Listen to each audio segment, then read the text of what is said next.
Hello everyone. Today we're going to discuss on how to use SQL in data science. So we're going to have a brief introduction,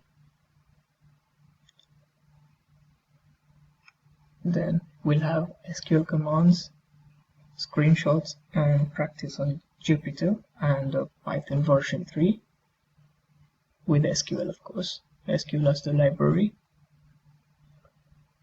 My name is Harsh Patel. I have experience in IT field, that is system administration and full stack web developer. And currently I'm studying for my post-graduation in the field of data analytics. So what is SQLite?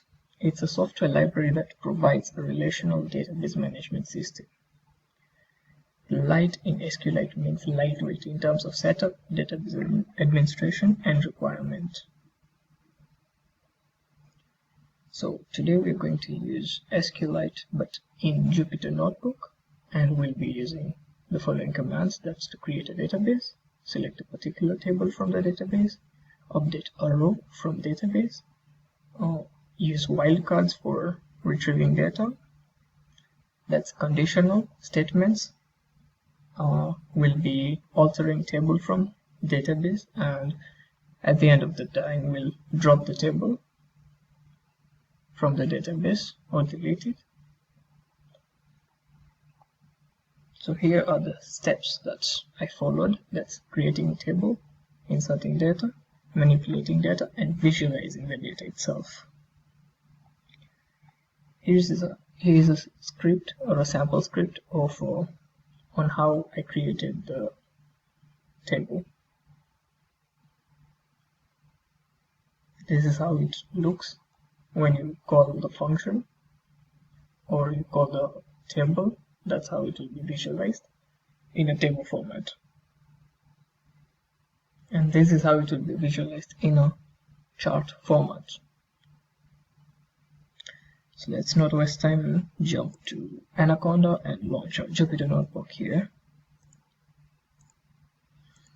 We'll create a new file, Python 3. And we'll use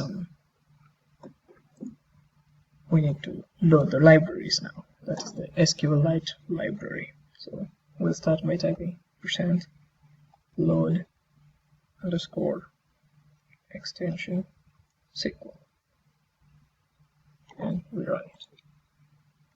Next, %SQL SQLite, and we run it. Now we're going to create a database or table.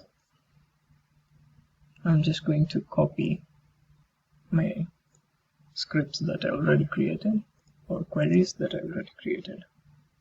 We're going to run them. Well, finally it shows it's done. That means we've already successfully created the table. Now we will visualize the data in a table format. So the command will be %SQL select all. The asterisk means all from table name, that's employee. I'm going to run. Great. So far we see we have 10 columns and 10 rows here. We shall use these rows and columns to go to the next one now, the command. That's it. For example, I would like to filter the data, and I would like only to see the first name and last name, and I want to ascend by the first name, ascending the name. So I'll run that command. I could even add more things. I could say here select city as well, and run it again. We shall see the city has been added here. And now for the final one, that's visualization. we're going to create a chart bar using the same data or the same table. So we run. There we go. And for the final one, deleting, we're just gonna write SQL drop table employee. That's it, we're done.